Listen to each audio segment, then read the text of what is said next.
In today's video, I'm going to teach you how to view word-level timestamps in an Otter transcript. If you've ever needed to verify exactly when something was said in a recording, this is a very useful feature to know. Otter makes it easy to move from the written transcript back to the audio, so you can quickly confirm wording, timing, and context without manually scrubbing through the recording. This is especially helpful when you're reviewing meeting notes, checking quotes, or making sure a key moment in the conversation was captured accurately. To get started, open any transcript in your Otter dashboard.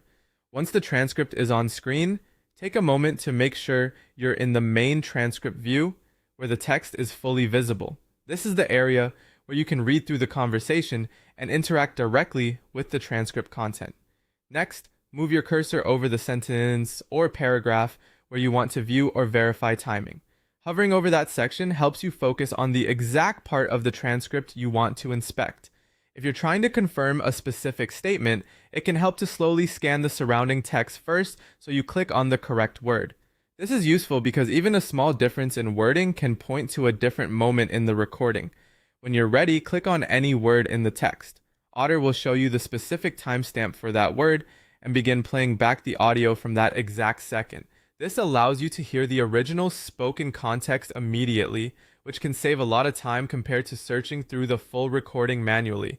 As the audio starts, listen closely to confirm that the transcript matches what was said.